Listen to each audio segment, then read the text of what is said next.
शहजाद पूनावाला निशब्द हूँ, क्या कहूँ, आप ही जवाब दे दीजिए। सिटी ऑफ जॉय आज सिटी ऑफ भय बन गया है। बोला ना कि भाजपा सियासत करती है। अधीर रंजन चौधरी ने कहा है कि ममता दीदी को अपने पद पे बने रहने का कोई अधिकार नहीं है। राहुल गांधी इसको स्वीकारते हैं। हाँ, सीटीवी से लेकर क्या क्या नहीं डिस्ट्रॉय किया गया है। और तहसीन पूनावाला आकर कहते हैं कि राजनीति बीजेपी कर रही है। ये पूछ रहा हूं कि ब्रिजभूषण शरण सिंह जिसके खिलाफ आप लड़ी नाविका जी, वो उन महिला को उन जिस्म के उन भागों को छू रहा था प्रोटीन के लिए जहां पर वे प्रोटीन मांगने थे, वो आज अपने बायोडेटा में लिखता है मोदी जी का परिवार। निकल मेरे किसके खिलाफ? हेल्थ मिनिस्टर, होम मिनिस्टर आप है। आपने प्रिंसिपल को प्रमोट किया। सवाल आज है कि ये इतना सेक्युलर साइलेंस, ये इतना इंडिया साइलेंस क्यों है? घटना हुई एडीओ, इस स्तर का आदमी एडीओ की नौकरी करता है, 4 साल की बच्ची के साथ नृशंसता की है उसने। विपक्ष मौन क्यों है? आप जब हाथरस हुआ था तो आपको पूरे देश की घटनाएं नहीं याद आ रही? नमस्कार दोस्तों, टीवी 9 नवभारत पे चलने वाला एक शो है सवाल पब्लिक का। उसमें नाविका कुमार का जो डिबेट शो था, उसमें शहजाद पूनावाला ने तहसीन पूनावाला को किस तरीके से आड़े हाथों लिया और किस तरीके से कांग्रेस को एक्सपोज किया, इस वीडियो में हम देखने वाले हैं। जो कि मुद्दा था वहाँ पे कलकत्ता में हॉस्पिटल में जिस तरीके से एक लेडी डॉक्टर के साथ में घटना हुई है, एकदम दुखास्पद घटना हुई है। उसके बारे में किस तरीके से विपक्ष अपना एक प्रोपेगेंडा चला रहा है, किस तरीके से विपक्ष जो है अपनी जो नाकामी छुपाने की कोशिश कर रहा है, उसको जिस तरीके से उजागर किया है, इस वीडियो में हम देखने वाले हैं। वीडियो को शहजाद पूनावाला निशब्द हूँ, क्या कहूँ, आप ही जवाब दे दीजिए।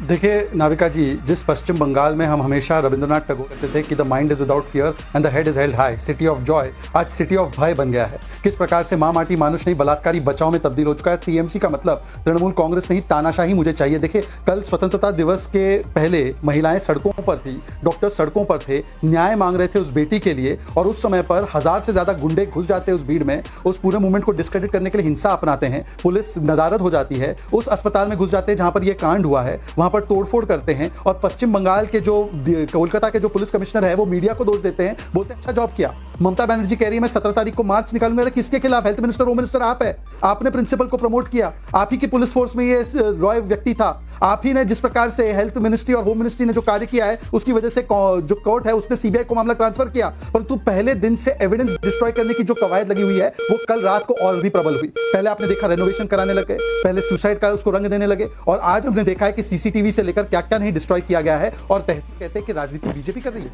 अरे तहसीन पूनावाला मुझे छोड़िए, साकेत गोखले का ट्वीट पढ़कर सुनाता हूं। इंडिया अलायंस के ही नेता है। Define the height of irony. Rahul Gandhi Kathua Kolkata बोलते हैं अपने ट्वीट में कल। अरे राहुल गांधी कठुआ के जो अपराधियों को बचाने वाले लाल सिंह है उसको तो आप लोगों ने सपोर्ट किया और उसको पार्टी में लिया। ये साकेत गोखले का ट्वीट है भाई। कि दूसरे साथी समाजवादी पार्टी, मोहित खान और नवाब जैसे इनके नेता है। समाजवादी पार्टी के नेताओं के बारे में राहुल गांधी का एक स्टेटमेंट बता दीजिए। 12 साल की बच्ची के साथ बलात्कार किया। राजकुमार भाटी जी बताइए मोहित खान को कब निकालेंगे? नवाब यादव है उसको से तो किनारा कर दिया, हालांकि नेता आप ही का है, परंतु ये आउटरीच है। यह दिखाता है कि सिलेक्टिवली किस प्रकार से आक्रोशित होना है। और आज जब पश्चिम बंगाल की सरकार से इस्तीफा मांगना है, तहसीन पूनावाला आखिरी बात कह रहा हूं, आपने बोला ना कि भाजपा सियासत करती है। अधीर रंजन चौधरी ने कहा है कि ममता दीदी को अपने पद पे बने रहने का कोई अधिकार नहीं है। राहुल गांधी इसको स्वीकारते हैं, हाँ या ना? सवाल आज है कि ये इतना सेक्युलर साइलेंस, ये इतना इंडिया साइलेंस क्यों है? नहीं, बिल्कुल कहीं साइलेंस नहीं है। कोलकाता की घटना को लेकर सभी पार्टियों की ओर से पूरा देश आक्रोशित है, सबको चिंता है। और जो बेटी के साथ वहां हुआ उस पर सबको चिंता होनी भी चाहिए। और फिर उसके बाद प्रदर्शनों के ऊपर जिस तरह से हमला हुआ वो और भी ज्यादा चिंताजनक है। और पूरे देश में महिलाओं के प्रति अपराध जिस गति से बढ़ रहे हैं, जगह जगह बीभत्स घटनाओं की खबरें आ रही हैं। इस पर हमें सभी राजनीतिक लोगों को, प्रशासन के लोगों को, पुलिस के लोगों को और मीडिया के लोगों को आत्मचिंतन और आत्ममंथन करना चाहिए कि हमें कमी कहाँ है, क्या वजह है। कानून की कमी है, सामाजिक सोच की कमी है, हमारे संस्कारों की कमी है, हमारी संस्कृति की कमी है। इस तरह की घटनाएं क्यों बढ़ती जा रही हैं? लेकिन जो आप सवाल पूछ रही हैं नाविका जी, भारतीय जनता पार्टी की सरकार और भारतीय जनता पार्टी का मीडिया इसको लेकर चिंतित नहीं है कि महिलाओं के प्रति अपराध बढ़ रहे हैं। उनकी चिंता केवल एक रहती है, विपक्ष को किस तरह बदनाम किया जाए, विपक्ष को कैसे कटघरे में खड़ा किया जाए। कोलकाता जैसी विभत्स घटना मुजफ्फरपुर बिहार में भी हुई है। बेटी के साथ इतनी नृशंसता की गई है, पूरा सरकार भी मौन है और मीडिया भी मौन है। उत्तर प्रदेश में आज की खबर है, झांसी में एक 3 साल की बेटी के साथ ये घटना हुई है और उसे नाले में फेंक दिया गया हत्या करके। एक और घटना हुई, एडीओ, इस स्तर का आदमी एडीओ की नौकरी करता है, 4 साल की बच्ची के साथ नृशंसता की है उसने। और उधर जो है एक बेटी बरेली की साइड में, वो नर्स थी। जिस दिन ये घटना हुई अगले ही दिन वो घटना हो गई।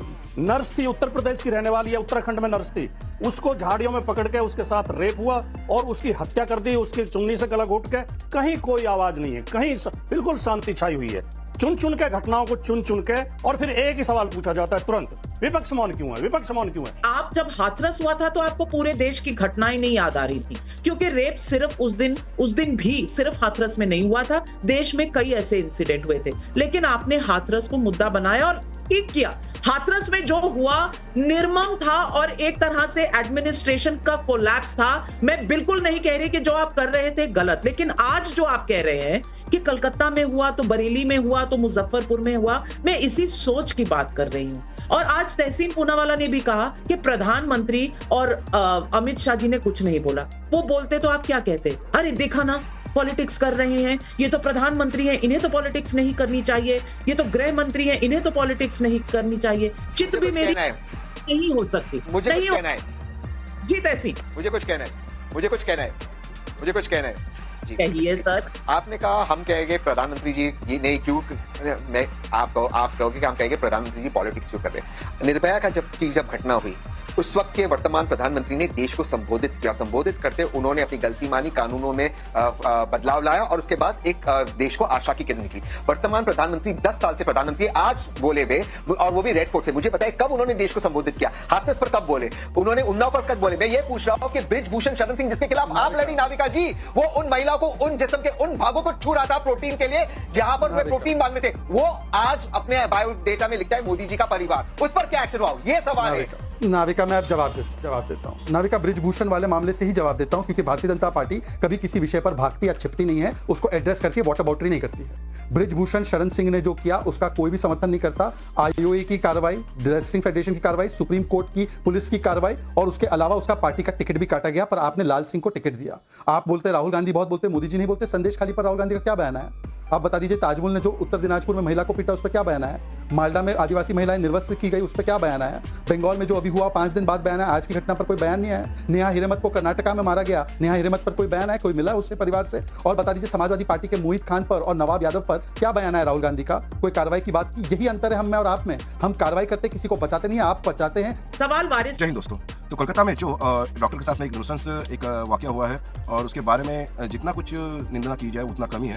इतने गलत तरीके से ये सब होना, और उसके ऊपर में विपक्ष का जो भी रवैया है वहाँ पे काफ़ी कैजुअल सा लग रहा है। ममता सरकार, जो ममता बनर्जी की सरकार है वहाँ पे, बंगाल की सरकार है, पश्चिम बंगाल की सरकार है, उन्होंने कोई भी ऐसा एक जो पहले तो ये इस घटना को एक आत्महत्या का रूप दे रही थी, उसके बाद में उन्होंने जो भी उनके जो स्टेप्स है वो स्टेप्स इतने नेगेटिव लग रहे थे, इतना कि बहुत ज़्यादा उसको कहीं ना कहीं दबाने की कोशिश की जा रही थी। और साथ ही साथ देखा जाए तो उनका जो एक्शन है वो एक्शन कहीं से भी एक अप्रोप्रिएट नहीं लग रहा था एक फुल गवर्नमेंट का। उसी के साथ अगर देखा जाए तो हाईकोर्ट में जब ये बात गई तो हाईकोर्ट को भी इस बात का संज्ञान लेना पड़ा, और हाईकोर्ट ने ये जानकारी ये जो पूरी तफ्तीश है इसको हैंडओवर किया है सीबीआई को। उसके बाद जैसे सीबीआई को हैंडओवर किया जाता है तो घटनाक्रम इस तरीके से तेजी से बदल जाता है कि वहाँ पे एक मॉब आता है, और जहाँ पे वो ऑकरेंस हुआ है, जो एक ऑकरेंस प्लेस था, वहाँ पे डिस्ट्रॉय करने का कोशिश किया जाता है, और हालांकि उसको डिस्ट्रॉय किया जाता है, काफी बड़ा मॉब आता है। उसके ऊपर में फिर से हाईकोर्ट में सुनवाई चल रही है कि किस तरीके से इससे डील किया जाए, और साथ ही साथ विपक्ष किस तरीके से इसको छुपाने की, किस तरीके से इस इशू को दबाने की कोशिश कर रही है। हालांकि सारी डॉक्टर कॉम और सारे जो भी है इस वाकये से इतने झकझोर गए हैं। और बीजेपी के जो प्रवक्ता है शहजाद पूनावाला, उन्होंने किस तरीके से बखिया उधेड़ के रख दिया विपक्ष की, खासकर उनके खुद के भाई जो है तहसीन पूनावाला, जो कांग्रेस से बिलोंग करते हैं, वहाँ के प्रवक्ता है। साथ ही साथ जो भाटी जी है, जो सपा के प्रवक्ता है, उन दोनों को किस तरीके से आईना दिखाया है, किस तरीके से उनकी जो पॉलिटिक्स है उनको उजागर किया हुआ है। साथ ही साथ मैं आपसे बोलना चाहता हूँ कि आपको जो भी लगता है इस बारे में, आपके जो भी विचार है, प्लीज हमें कमेंट में बताइए। वीडियो को लाइक करना मत भूलना, ज़्यादा से ज़्यादा लोगों तक वीडियो को पहुँचाना है, और सब्सक्राइब करना मत भूलना। और साथ ही साथ जो हमारी बेटी है, जो हमारी बहन है वहाँ पे, जिसके साथ ये सब हुआ है, उनके सांत्वना पर उनके परिवार को भगवान शक्ति दे कि वो इस दुख को, इस दर्द को सहन कर सके, और ऐसा वाकया फिर से हमारे देश में ना हो। इसके लिए हम क्या कर सकते हैं, प्लीज़ हमें कमेंट में बताइए। मिलते हैं अगले वीडियो में। जय हिंद।